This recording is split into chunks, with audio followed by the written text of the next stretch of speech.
Bien, vamos entonces a entrar a la clase.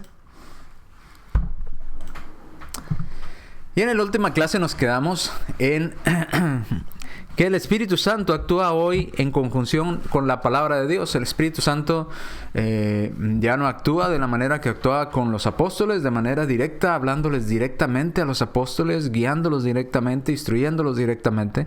Hoy en día actúa el Espíritu Santo a través o en conjunción con la palabra de Dios.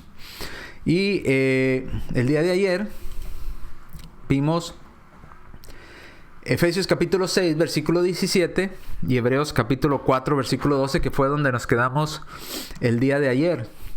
Efesios capítulo 6, versículo 17 dice: y tomad el yelmo de la salvación y la espada del Espíritu, que es la palabra de Dios. Entonces nos está diciendo este pasaje que este libro que tenemos llamado Biblia es la espada del Espíritu Santo de Dios, es la palabra de Dios. Se le reconoce o se le identifica como una armadura, como parte de la armadura, el armamento del soldado de Dios, y se le dice que es la palabra de Dios, esa espada del Espíritu, ¿verdad? Entonces el Espíritu Santo obra o actúa a través de la palabra de Dios hoy en día. Ya no actúa de manera como actuaba con los apóstoles en el primer siglo, sino actúa de una manera diferente a través de la palabra de Dios. Hebreos capítulo 4, versículo 12 dice: porque la palabra de Dios, y la palabra de Dios es la espada del Espíritu. Si juntamos Hebreos capítulo 4, versículo 12 con Efesios capítulo 6, versículo 17, entonces diría: porque la palabra de Dios, que la palabra de Dios, dice Efesios 6, 17, es la espada del Espíritu. Esa espada del Espíritu es viva y eficaz, y es más cortante que toda espada de dos filos, y penetra hasta partir el alma, el espíritu, las coyunturas y los tuétanos, y discierne los pensamientos y las intenciones del corazón mismo del hombre. Si usted quiere algo poderoso para entrar en el corazón de las personas, para poder mostrarle a las personas qué es lo que Dios quiere de ellos, que cómo el Espíritu Santo obra hoy en día a través de la palabra de Dios, pues es la palabra de Dios misma la que va a ayudarnos a llegar a penetrar, a partir el alma, el espíritu, las coyunturas, los tuétanos, y discernir los pensamientos y las intenciones mismos del corazón de la persona. ¿Cómo sabemos esto? Por medio de la palabra de Dios. Tal vez usted, la primera vez que fue a reunirse a la iglesia de Cristo, quizás le sucedió, quizás le pasó, y quizás pensó con el tema que estaba trayendo el hermano: ¿y quién le dijo al hermano lo que yo estoy haciendo? ¿Y quién le vino con el chisme de que yo estaba haciendo esa cosa que está diciendo el hermano desde ahí, desde el púlpito? Pues nadie se lo ha dicho, pero es la palabra de Dios, o la espada del Espíritu, obrando, ¿verdad? El Espíritu Santo obrando a través de la palabra de Dios y penetrando en el corazón, en los pensamientos de la persona, llegando hasta esas intenciones que hay en el corazón de la persona y partiéndolo en dos literalmente, y discerniendo, ¿verdad?, esos pensamientos que hay en las personas. El Espíritu Santo sigue obrando de esa manera a través de la inspiración divina en la palabra de Dios. Cuando usted abre la Biblia, cuando usted cita un pasaje bíblico, obviamente es parte del trabajo de la obra del Espíritu Santo. Recordando obviamente que no solamente el Espíritu Santo, porque el Espíritu Santo también iba a recordar todas las cosas que Jesús ya había dicho previamente.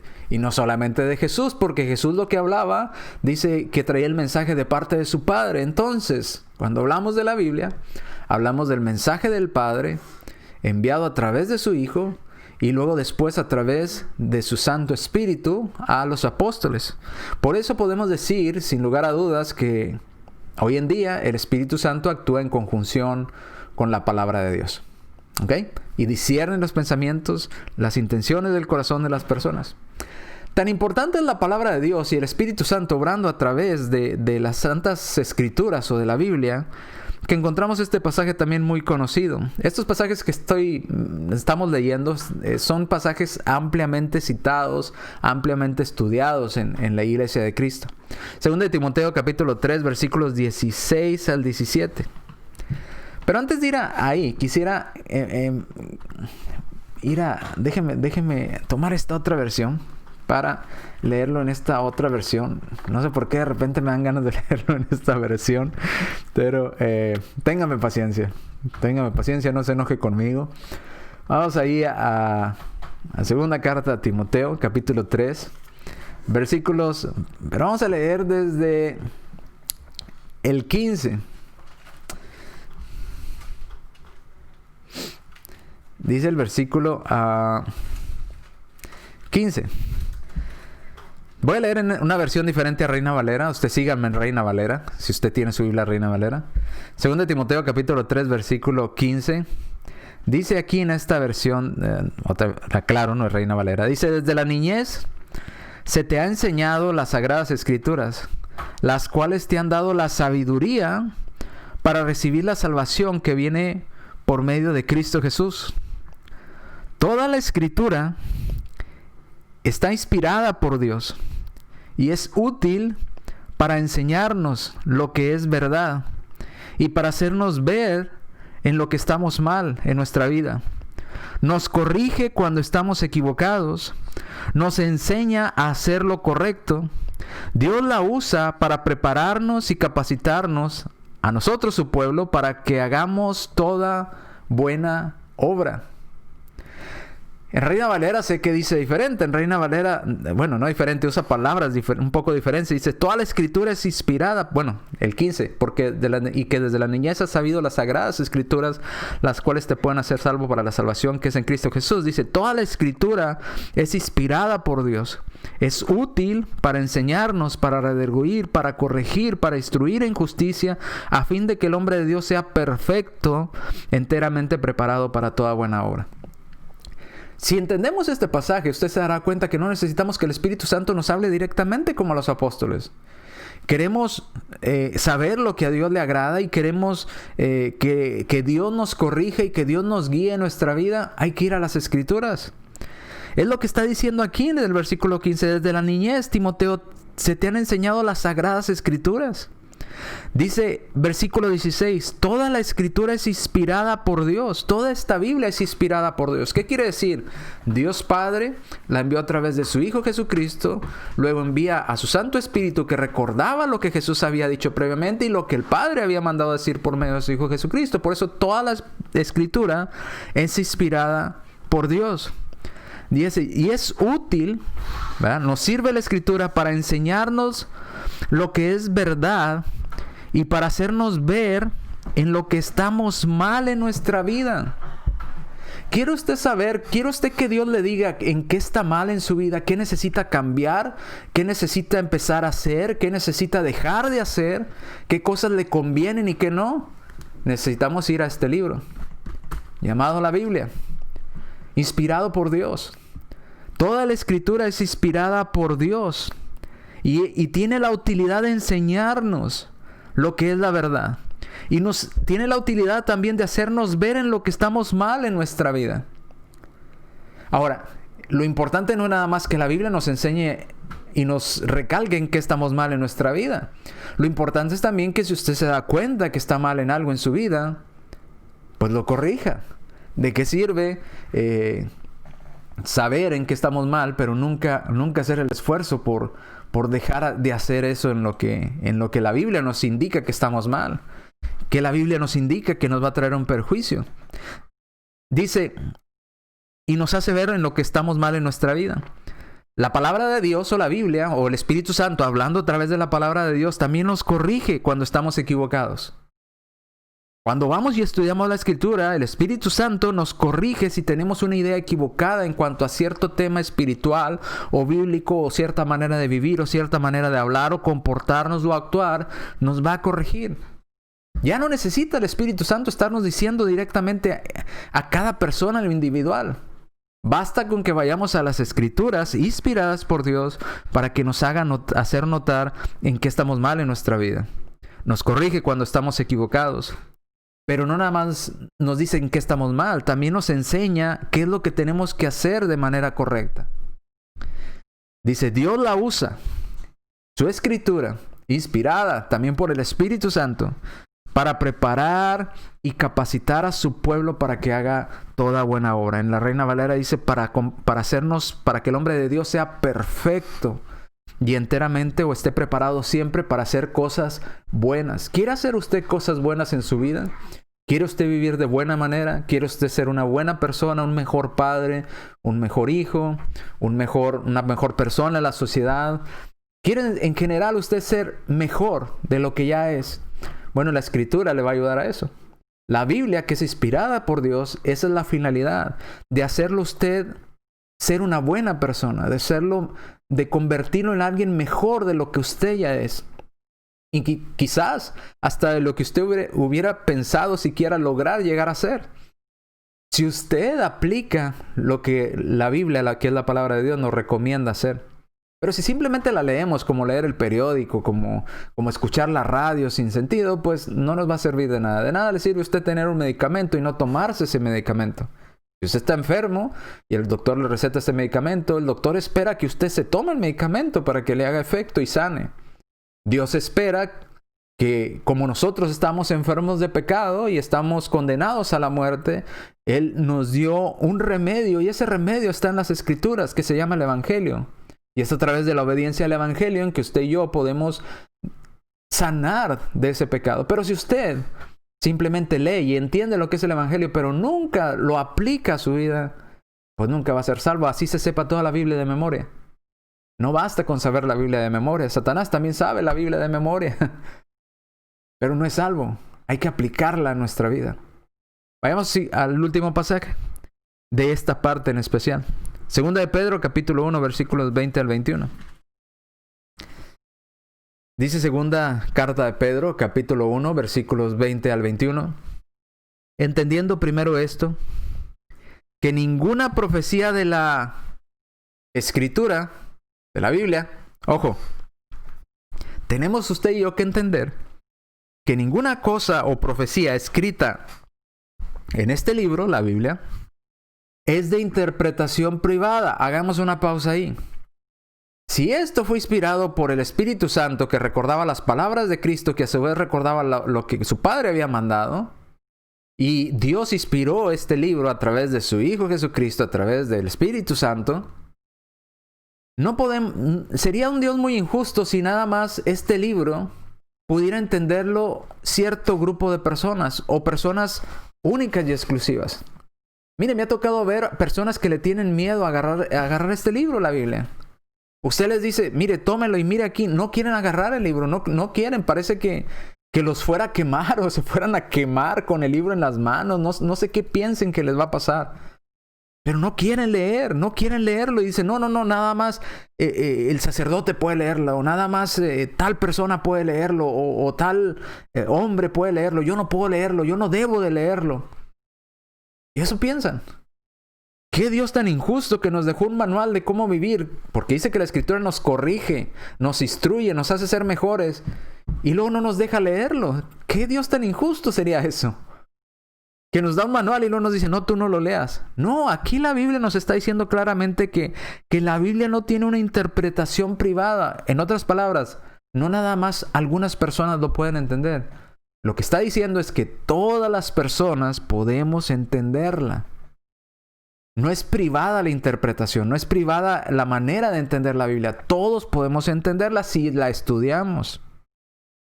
Porque nunca, dice, la profecía escrita en este libro, la Biblia, fue traída por un hombre o porque a un hombre se le ocurrió hacerlo, sino que los santos hombres de Dios hablaron y escribieron este libro siendo inspirados ¿por quién? Por el Espíritu Santo. Entonces, este libro, llamado la Biblia, contiene palabras dictadas, si usted lo quiere entender, si usted quiere entender la palabra inspiración, y está diciendo que nunca fue traída por voluntad humana, quiere decir que el hombre simplemente fue un medio. ¿A qué me refiero con esto? Que el hombre no fue el autor. Cuando usted usa una computadora para hacer un escrito, la computadora no es el autor del libro. Usted es el autor de esa carta escrita en la computadora simplemente es un medio. Tiempo atrás, si usted ha visto las películas de esas de Cantinflas, esas películas muy antiguas, se usaba mucho que cuando una persona quería mandar una carta, como las personas no sabían leer ni escribir, iban con una persona que un escribano, una persona que sabía taquimecanografía, estaba con su máquina de escribir, y llegaba la persona y le dice, ¿me puede escribir una carta, por favor? Mecanografiar, ¿verdad? Mecanografiar una carta. No escribir, mecanografiar una carta es la palabra correcta. Y aquel hombre le decía, sí, ¿cuántas hojas van a ser? Pues tantas, ok, van a ser tanto de esa carta. ¿Qué quiere que le ponga?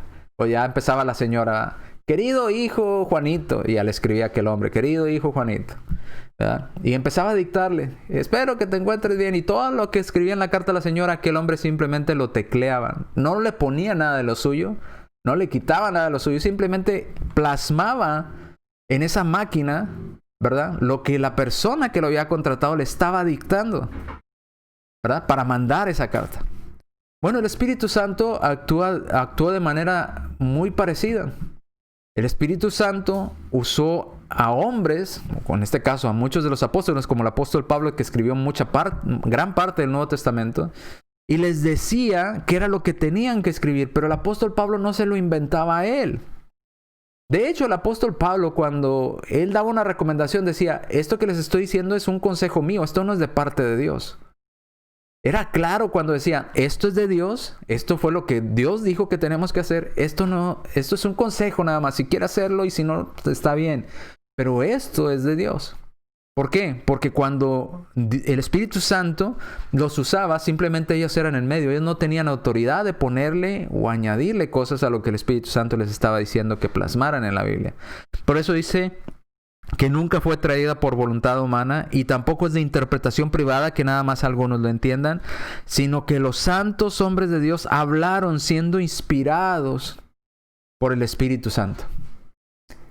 Estos hombres no fueron los autores de la Biblia. Cuidado, porque a veces se nos dice, no, la Biblia la escribieron hombres. Sí, pero ellos no fueron el autor de la Biblia. Los hombres fueron el medio. Ellos nada más plasmaron en papel o en papiro o en lo que hayan escrito lo que les dictaba el Espíritu Santo. No fue de su autoría. Si hubiera sido de su autoría, ¿se imagina todos los tipos de Nuevo Testamento y de ideas que tuviéramos en el Nuevo Testamento? Por ejemplo, Pablo, un hombre estudiado, altamente estudiado, a los pies de aquel hombre llamado Gamaliel, ¿verdad?, con muchos estudios. Compare los escritos del apóstol Pablo. ¿Habría diferencia entre un hombre altamente estudiado a un hombre del vulgo y sin letras, como nos dice Hechos capítulo 4? Muchos de los apóstoles eran pescadores, no habían ido a la escuela, no sabían ni leer ni escribir. Le dictaban a alguien más lo que el Espíritu Santo le decía. Imagínese la diferencia de escritos que saldría si fueran cada uno de ellos el autor y ellos se lo hubieran ideado. Pues tuviéramos muchas ideas contradictorias entre ellos. ¿Usted cree que escribe igual una carta de una persona que fue no sé, que tiene poco estudio, poca educación, a una carta de una persona que tiene mucha educación? Pues va a haber variaciones. El pensamiento de una persona humilde, de una persona rica, variará. Sí, va a cambiar. ¿Pensará lo mismo una persona, no sé, que es romano de nacimiento y una persona que no lo es en aquellos tiempos? Pues sí, lo iba a haber diferencias. Pero sin embargo no encontramos estas diferencias en la Biblia. Y la razón de por qué no las encontramos es porque fue inspirada por Dios. Toda la Escritura es inspirada por Dios. Es útil para enseñar, para redarguir, para corregir, para instruirnos en justicia, a fin de que el hombre de Dios sea perfecto, enteramente preparado para toda buena obra. Hoy en día, el Espíritu Santo, nuestro Señor Jesucristo y Dios Padre, Dios mismo, nos habla a través de las Escrituras. Toda la Escritura es inspirada, dictada por Dios. Dios es el autor, no el hombre. Dios es el autor. Eso quiere decir inspirada. ¿Ok? La inspiración vino de Dios, no vino de un hombre. Vino de Dios. Por eso dice que es inspirada por Dios. Bien. Entonces nos quedamos ahí en cuanto al Espíritu Santo y vamos a pasar a una parte diferente, que es un poco de argumentación. Me gusta poner esto al final porque siempre va a haber discusión en cuanto a esto del Espíritu Santo por algunos grupos religiosos. Vamos a ver algunas objeciones en cuanto al Espíritu Santo. La primera dice, y esta es la objeción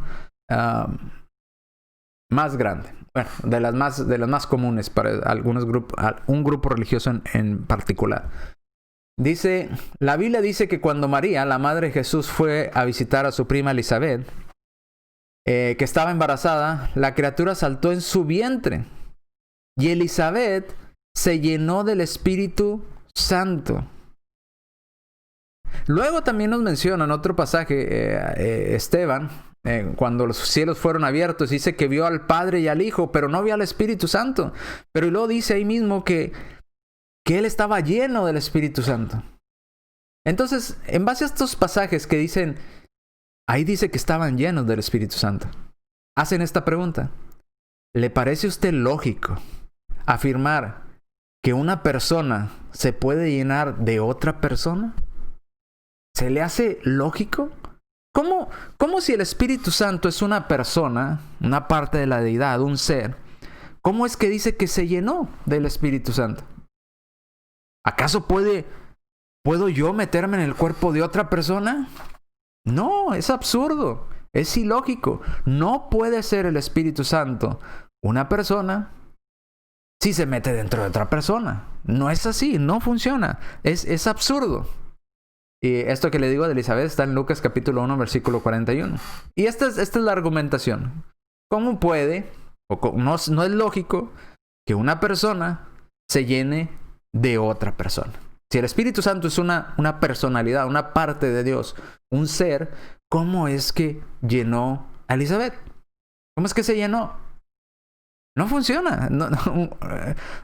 Y luego hasta nos mencionan leyes físicas, ¿verdad? Un cuerpo no puede ocupar el lugar de otro al mismo tiempo. Leyes de la física, materia, ¿verdad? Un cuerpo físico no puede ocupar el otro al mismo tiempo. Uno va a desplazar al otro. No pueden estar en el mismo espacio, lugar y tiempo, ¿verdad? Y empiezan a usar estas leyes de la física. Bueno, la respuesta a este argumento es muy sencilla. Para ellos, cuando las personas piensan en el plano físico, en el plano material, obviamente parece ilógico. Obviamente suena absurdo. ¿Cómo una persona puede estar o llenar a otra persona?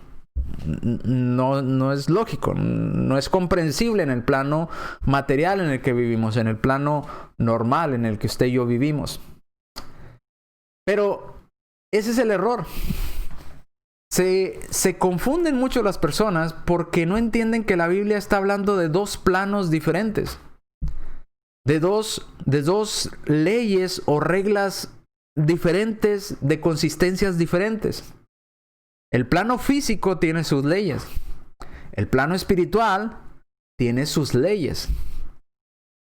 No porque sea un ser espiritual quiere decir que no puede ocupar el cuerpo de una persona material al mismo tiempo. Es más, de hecho, más de un ser espiritual pueden ocupar el cuerpo y llenar el cuerpo de una persona al mismo tiempo. Más de un ser. Vayamos allá a Lucas, capítulo 8, versículos 27 al 31.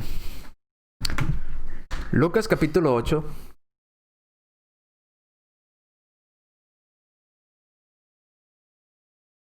Lucas capítulo 8, versículos 27 al 31. Dice la escritura: al llegar él a la tierra, vino a su encuentro un hombre de la ciudad endemoniado. Subráyelo. Un hombre endemoniado. Desde hacía mucho tiempo. Y no vestía ropa, ni moraba en casa, sino que moraba en los sepulcros. Este, al ver a Jesús, lanzó un gran grito y postrándose a sus pies exclamó a gran voz: ¿qué tienes conmigo, Jesús, Hijo del Dios Altísimo? Te ruego que no me atormentes. Porque mandaba al espíritu inmundo que saliese del hombre, pues hacía mucho tiempo que se había apoderado de él. Y le ataban con cadenas y grillos, pero rompiendo las cadenas era impelido por el demonio a los desiertos. Y le preguntó Jesús diciendo: ¿cómo te llamas? Y él dijo: Legión, porque muchos demonios habían entrado en él. Y le rogaba estos muchos demonios, o esta legión, que no los mandase al abismo. Había ahí un hato de muchos cerdos que pacían en el monte y le rogaron que los dejase entrar en ellos y les dio permiso. Y los demonios salidos del hombre, entraron en los cerdos y el hato se precipitó por un despeñadero al lago y se ahogó. Pregunta: ¿cuántos demonios había dentro de esta persona? Dijo, legión somos, porque somos muchos. Los demonios salieron. ¿Me va a decir usted que un demonio no es un ser? ¿No es un ser personal? Claro que sí. De hecho, un demonio no es más que un ángel caído. Un ángel que desobedeció a Dios. Y había muchos ángeles desobedientes a Dios en el cuerpo de este hombre. ¿Cómo es posible que hubiera muchos seres, más de uno, llenando el cuerpo físico de un hombre? ¿Cómo es que podían haber muchos ángeles en el cuerpo de una persona? Porque está hablando de dos consistencias diferentes. Las leyes físicas y las reglas de los seres espirituales son totalmente diferentes. Los seres espirituales pueden ocupar, muchísimos seres espirituales pueden ocupar el cuerpo de un hombre si ellos lo desean. Así es que no es locura que el Espíritu Santo haya llenado a Elizabeth completamente. Es posible esto, desde el punto de vista espiritual. De lo contrario, tendríamos que decir que estos demonios pues no podían estar dentro de este hombre, porque pues un ser espiritual no puede ocupar otra persona al mismo tiempo. Cuando la Biblia nos dice que sí. Dice, y hablaban. Estos demonios se comunicaban con el Señor. Dice, déjeme leer, y los demonios, fíjese cómo lo describe en el versículo 33, y los, plural, demonios, plural, más de uno, salidos del hombre, salieron. ¿De dónde salieron? Del hombre. ¿De qué? Del cuerpo del hombre. Salieron de él. ¿Cómo es posible que un ser, un ángel caído, pueda ocupar el cuerpo de otra persona? Y más de un ángel caído. Dice, y entraron en los cerdos y los cerdos se precipitaron y se ahogaron. ¿Puede entonces ser posible que el Espíritu Santo llene a una persona? Obviamente, sí. Si más de un ángel puede llenar una persona, obviamente el Espíritu Santo puede llenar una persona, puede estar dentro de una persona. ¿Puede nuestro Señor Jesucristo estar dentro de nuestro ser? Obviamente sí. ¿Puede estar Dios dentro de nuestro ser? Sí. ¿Puede estar Satanás dentro de usted? Espero que no. Pero sería posible. Espero que entendamos esa parte, porque a veces nos perdemos. Como decía un hermano en la escuela de predicación, nos perdemos en el bosque buscando los árboles cuando la explicación es muy sencilla. Son reglas diferentes, consistencias diferentes. Ahora, quisiera explicarle cuánto generalmente se componía una legión. Si estos ángeles se referían al número de una legión romana, de soldados romanos, pues un número grande por lo general se componían de unos 6,000 soldados. Si estos demonios se estaban refiriendo al número como legión de una compañía romana, pues no había un demonio dentro de este hombre. Habría cerca de quizás 6,000 soldados o 6,000 demonios dentro de este hombre. Algunos varían el número, ¿verdad? Dicen, no, era menos, pero siempre son cientos o incluso hasta miles llega el número de las legiones que se formaban con los romanos. Pero si habla de cientos, vamos a suponer que fueran 100 demonios en el cuerpo de una persona. ¿Cómo es posible de que 100 seres individuales, entre ellos demonios, ángeles caídos, 100 ángeles pudieran estar dentro de una persona? ¿Podrían llenarlo a esta persona? Obviamente sí. 6,000 seres caídos llenando el cuerpo de una persona. Marcos capítulo 5, versículos 2 al 13. En Marcos capítulo 5, versículos 2 al 13, dice en especial un versículo: eran muchos demonios, por eso era legión. Nos dice que eran demasiados, por eso el demonio, cuando Jesús le dice, ¿quién eres? Ellos dicen, no soy uno, somos legión, somos muchos los que estamos aquí adentro del cuerpo de una persona. Entonces, cuando esta secta se acerque a usted y le diga, no, el Espíritu Santo no es un ser, porque ¿cómo puede una persona llenar a otra? Uy, No nada más una persona. Una legión de seres espirituales puede estar dentro de una persona. Porque son reglas diferentes, son leyes diferentes. De hecho, si usted se va ¿cómo le llaman? A las ideas de las personas, ¿verdad? Del mundo, generalmente cuando hablan de espíritus o de apariciones, generalmente dicen, y vi a tal persona, una persona que se me apareció en la noche y atravesó la pared. ¿Cómo atravesó la pared? Porque son consistencias diferentes, porque son leyes diferentes las que rigen a los seres espirituales a las leyes que rigen a las personas como usted y como yo, materiales, físicas. Obviamente en el sentido físico, una persona no puede ocupar el cuerpo de otra. Pero en el sentido espiritual, más de un ser puede ocupar un cuerpo físico al mismo tiempo, en el mismo cuerpo. En este caso era una legión. Mateo capítulo 9, versículos 32 al 33. Dice, mientras salían ellos, he aquí, le trajeron un mudo endemoniado. Vemos más de un ejemplo de personas endemoniadas. ¿Y qué significaba endemoniada? Que ángeles caídos estaban dentro del cuerpo de estas personas. Entonces, seres espirituales, individuales, como lo es un ángel, habitando dentro del cuerpo de una persona. Mateo capítulo 17, versículos 15 al 21. Vamos a Mateo. Ese sí lo vamos a leer. Mateo capítulo 17.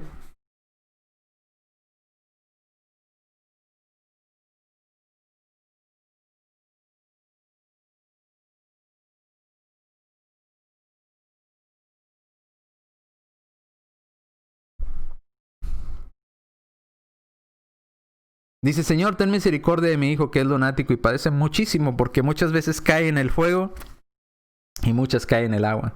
Y lo he traído a tus discípulos, pero no le han podido sanar. Respondiendo Jesús dijo, oh generación incrédula y perversa, ¿hasta cuándo he de estar con vosotros? ¿Hasta cuándo os he de soportar? Tráedmelo acá. Y reprendió Jesús al demonio, el cual, subraya estas palabras, ¿de dónde salió el demonio? Salió del muchacho. ¿Salió de dónde? De dentro del muchacho. Y este quedó sano desde aquella hora. Viendo entonces los discípulos de Jesús esto, lo trajeron aparte y dijeron, ¿por qué nosotros no pudimos echar este demonio fuera? Jesús le dijo, por vuestra poca fe. Porque de cierto os digo que si tuvieres fe como un grano de mostaza, dijeres a este monte, pásate de aquí a allá, se pasará, y nada os será imposible. Pero este género, o sea, haciendo referencia a que hay varios tipos de ángeles caídos, no sale sino con oración y ayuno. Pero lo importante que estamos tratando aquí es que de dónde salió este ser espiritual o este demonio o este ángel caído. ¿De dónde salió? ¿Dónde estaba habitando? Dentro del muchacho. Entonces, ¿puede el Espíritu Santo, el Espíritu de Dios, habitar en nuestro cuerpo o habitar en nosotros? Como decíamos en la clase, este don o este sello que venimos a ser templo del Espíritu Santo de Dios. Sí. Y no hay ningún problema en que Dios pueda estar dentro de nuestro cuerpo. No hay el más mínimo problema en que esto suceda. Pero a veces no lo queremos entender y argumentan estas personas para desacreditar al Espíritu Santo como parte, como un ser, como parte del Dios vivo, para ignorarlo. Y la razón es porque dicen, una persona no puede llenar a otra. Obviamente una persona física no puede llenar a otra física, pero personas espirituales sí pueden llenar. Más de un cuerpo espiritual puede llenar o estar habitando dentro de un cuerpo físico, como ya lo vemos aquí. Entonces, que el Espíritu Santo haya llenado a Elizabeth no tiene mayor relevancia. Que haya estado lleno Esteban del Espíritu Santo no tiene mayor relevancia. Es totalmente posible desde el punto de vista de las reglas o normas espirituales. Vamos a Efesios capítulo 3 versículo 19 y luego vamos al siguiente punto. Efesios. Déjeme buscarlo aquí en mi Biblia. Efesios capítulo 3 versículo 19.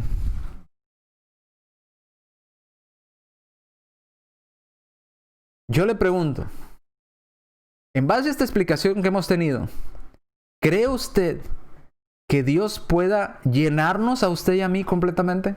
O usted y yo, no, se la cambio la idea. ¿Podemos usted y yo estar llenos de Dios? La respuesta es sí. Dice Efesios capítulo 3, versículo 19. Y de conocer el amor de Cristo, que excede todo conocimiento, para que seáis llenos de toda la plenitud, ¿de quién? De Dios. Usted y yo, si hacemos la voluntad de Dios, si estudiamos y obedecemos la voluntad de nuestro Señor Jesucristo y la cumplimos, podemos estar llenos de Dios. Dios puede llenarnos completamente. Entonces, ¿por eso Dios ya no existe? ¿Porque una persona espiritual no puede estar dentro de otra persona? No, claro que Dios existe. Así como demonios seres espirituales llamados demonios, podían estar dentro del cuerpo de una persona, el Espíritu Santo puede estar dentro de una persona, Dios mismo puede llenarnos completamente, o podemos estar usted y yo llenos del Espíritu Santo, llenos de Dios, guiados por Dios. Entonces, no es un argumento para desacreditar al Espíritu Santo como una persona en sí. Bien, siguiente argumento. Cuando Juan el Bautista reveló a sus discípulos que Jesús lo iba a reemplazar, dijo: yo por mi parte los bautizo con agua, pero el que viene después de mí es más fuerte que yo, y no soy digno de quitar las sandalias o desatar las sandalias de su calzado. Este los bautizará con el Espíritu Santo. Como Juan indicó que Jesús bautizaría a algunos con este Espíritu Santo, es obvio, dicen ellos, que dicho Espíritu no puede ser una persona. ¿Cómo puedes tú ser bautizado con el Espíritu Santo? ¿No puede una persona ser bautizado dentro de otra persona? No funciona así. Otra vez, la misma idea absurda, pensando y tratando de entender el plano espiritual desde el punto de vista material. No funciona así. Hay que acomodar lo espiritual a lo espiritual y lo material a lo material. Hay que entender que sí podemos ser bautizados con el Espíritu Santo, que sí el Espíritu Santo habita en nosotros y no por eso deja de ser una persona. Así como un demonio habitaba el cuerpo de una persona y no por eso dejaba de ser un demonio. No por eso el demonio es una fuerza activa, como la electricidad. No, era un demonio, un ser, hablaba, se comunicaba con Jesús. Le pidió que no lo expulsara, le pidió que les permitiera no ser atormentados, sino ir a este hato de cerdos. ¿Cómo una fuerza habla y se comunica con Jesús? ¿Y cómo habita en el cuerpo de una persona? Porque era un ser, aunque había muchos dentro del cuerpo de este endemoniado, muchos espíritus malignos, se podían comunicar, seguían siendo seres, personas, ¿verdad? Si usted lo quiere entender de esa mejor manera, personas, ¿verdad? Únicos, individuales, pero bajo otras reglas. Ahora, porque dice que vamos a ser bautizados, iban los apóstoles a ser bautizados en el Espíritu Santo, entonces ya el Espíritu Santo no es una persona. Pues óigame, hágame usted el favor, ¿cómo va a ser eso? No entiende, erráis ignorando las Escrituras, ¿verdad? Totalmente, pensando y tratando de interpretar las Escrituras desde el punto de vista material. La palabra bautismo, ¿sabe qué significa, verdad? Los que hemos estudiado esto, significa estar sumergido completamente en algo. Hay un corito que me gusta mucho y que dice: tan grande es el amor de Dios, tan alto que no puedo ir arriba de él, tan profundo que no puedo ir abajo de él, tan ancho que no puedo ir afuera de él, tan grande es el amor de Dios. ¿Podríamos estar rodeados o sumergidos completamente en Dios? Llenos, como la otra palabra que leíamos, ¿somos llenos de Dios? Sí, completamente. Y los apóstoles lo iban a experimentar, el bautismo en el Espíritu Santo. Ahora, dicen, no es correcto, porque si eres bautizado en el Espíritu Santo, entonces el Espíritu Santo no es un ser, es un algo, una cosa. Porque cuando a la persona la bautizas en agua, y el agua no es una persona, el agua es una cosa, un líquido. Erráis ignorando las Escrituras.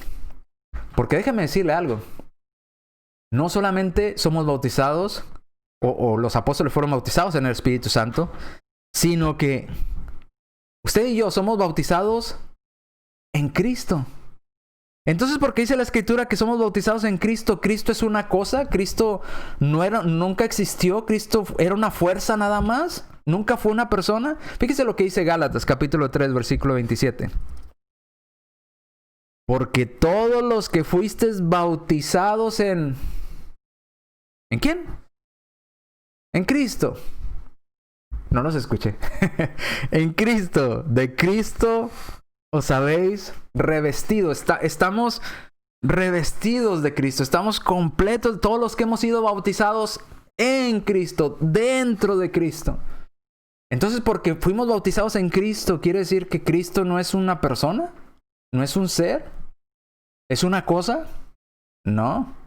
Así como el bautismo del Espíritu Santo para los apóstoles, así para nosotros el bautismo de Cristo o el bautismo en Cristo. Y no por eso Cristo deja de ser un ser. Y no por eso Cristo lo convierte en una cosa.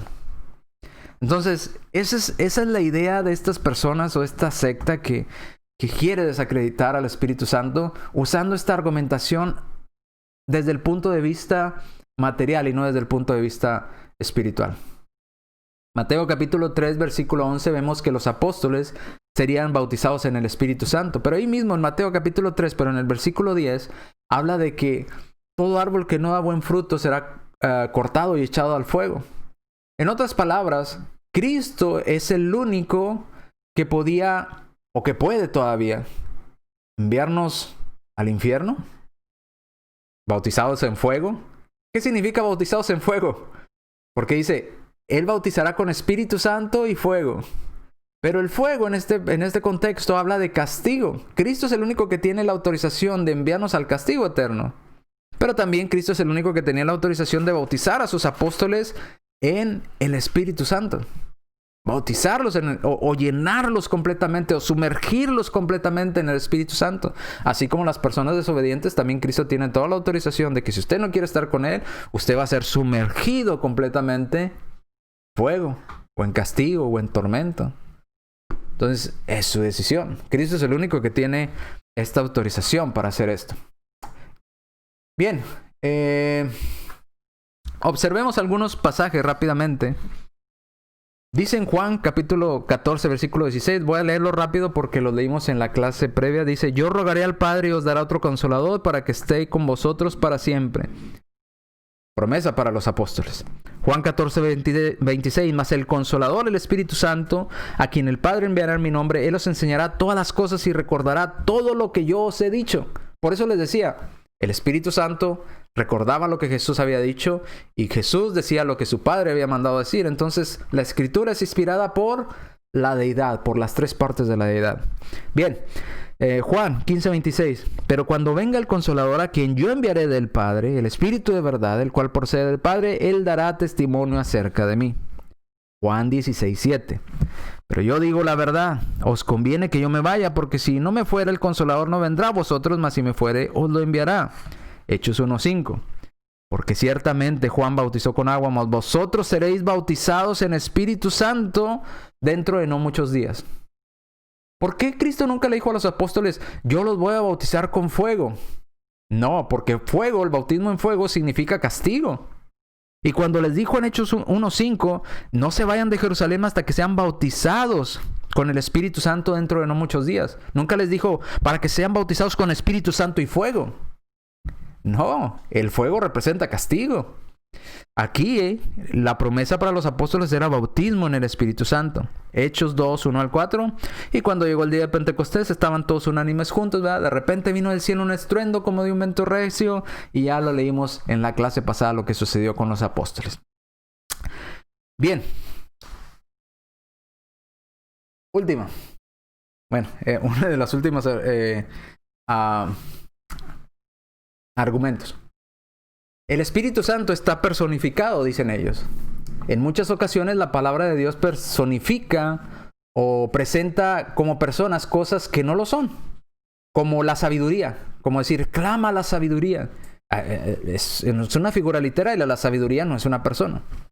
O el discernimiento. O habla, por ejemplo, el pecado o la muerte y la bondad inmerecida. Y citan versículos, ¿verdad? Para tratar de probar su punto. Y citan, por ejemplo, Proverbios 8:1.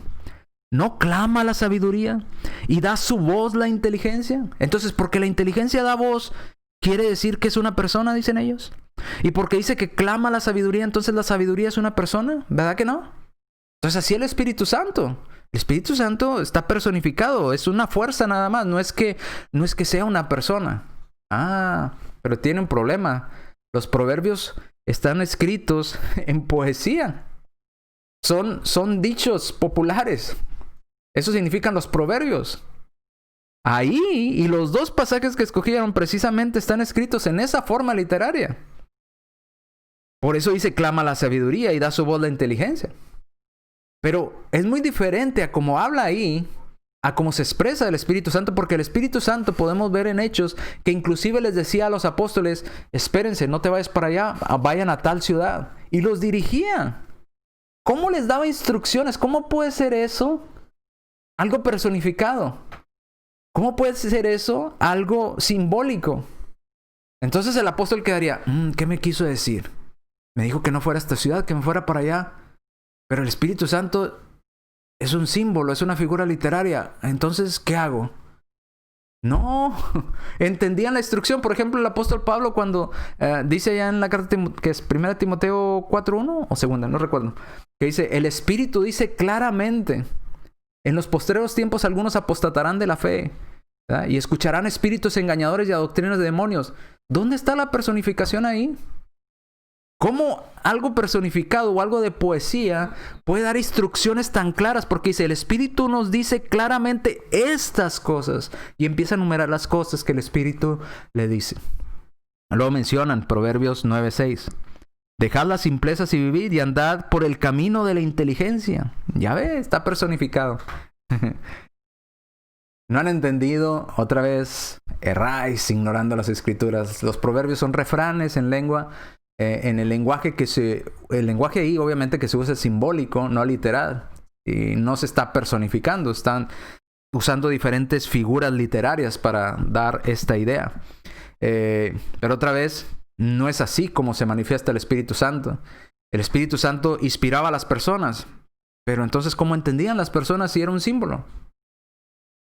No tiene lógica. ¿Cómo los guiaba? ¿Cómo les recordaba lo que Jesús había dicho si es un símbolo? Es absurdo pensar de esta manera. Bien. Entonces, ¿cómo puede la muerte reinar? Decían ellos, en base a lo mismo. Fíjese, la muerte reinar. Es una figura literaria. Dice Romanos 5:14, no obstante, reinó la muerte desde Adán hasta Moisés. Ahí está. Y no por eso la muerte es una persona. Aunque los que no pecaron en la manera de la transgresión de Adán, el cual es la figura del que había de venir. Ahí está, la muerte reinó, dice, desde Adán hasta Moisés. Ahí está, reinó. ¿Cómo puede la muerte estar reinando?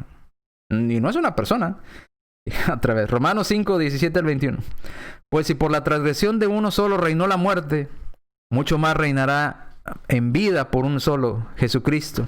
Los que reciben la abundancia, la gracia y el don de la justicia. Ahora, si la muerte no es una persona y reinó, entonces Jesús tampoco es una persona porque dice que vamos a reinar en vida por Jesucristo. Entonces tenemos una contradicción. Si la muerte no es persona porque reinó, entonces Jesús tampoco es persona porque también va a reinar. Pero sabemos que no. Jesús es persona. Los que reciben la abundancia de la gracia y el don de la justicia. La respuesta, Romanos capítulo 5, versículo 13. Ya estamos para acabar. Voy corre porque quiero acabar este tema el día de hoy. Antes de ir a la conclusión, acompáñenme allá a Romanos 5:13. Creo que no apareció ahí la diapositiva. Dice, pues antes de la ley había pecado en el mundo, pero donde no hay ley, no se inculpa de pecado. Quiero que se quede con ese versículo para entender el siguiente. Hebreos 2:14. Así que por cuanto los hijos participaron de carne y sangre, él también participó de lo mismo, para destruir por medio de la muerte al que tenía el imperio de la muerte. Esto es, ¿quién? El diablo. ¿Quién era el que estaba reinando a través de la muerte eterna? El diablo. ¿Y quién lo destruyó? Cristo. Entonces, ¿sí reinó la muerte? Sí, Satanás por medio de la muerte que ocasionaba en el hombre porque no había ley. Y estaba el hombre pecando, y estaba el hombre haciendo cosas indebidas. Pero mientras no había ley no se inculpaba de pecado. Cuando vino la ley de Moisés, entonces sí tenía que haber algo que lo restringiera al hombre. Vino a Cristo, por eso dice que reinó desde Adán hasta Moisés. Donde no hay ley no se inculpa de pecado. Pero ya ha venido nuestro Señor Jesucristo, quitó eso y quitó al que tenía el imperio de la muerte. ¿Y quién tenía el imperio de la muerte que estaba reinando? El diablo. En conclusión, 1 Corintios 3, 16 al 17, porque ya se me fue el tiempo. ¿No sabéis que sois templo de Dios y el Espíritu de Dios habita en nosotros, mora en nosotros? Si alguno destruye el templo de Dios, Dios le destruirá a él, porque el templo de Dios, el cual somos nosotros, debe de ser santo. El Espíritu Santo y Dios pueden habitar en nosotros y llenarnos, pero nosotros tenemos que cuidar este templo, este cuerpo. Así es que cuando usted diga, es mi cuerpo, yo hago con él lo que quiera. No, no es su cuerpo. No es cierto, no puede hacer con él lo que quiera. Su cuerpo es prestado. Y si usted es cristiano, su cuerpo es templo del Espíritu Santo de Dios. Usted tiene que cuidarlo. Porque si usted lo destruye, Dios lo va a destruir a usted. Léalo detenidamente y analícelo en su casa, medítelo. Bien, nos quedamos ahí. Terminamos con este tema y ya terminamos, fue el último en cuanto al Espíritu Santo de manera general. De manera específica lo miraremos más adelante, Dios mediante.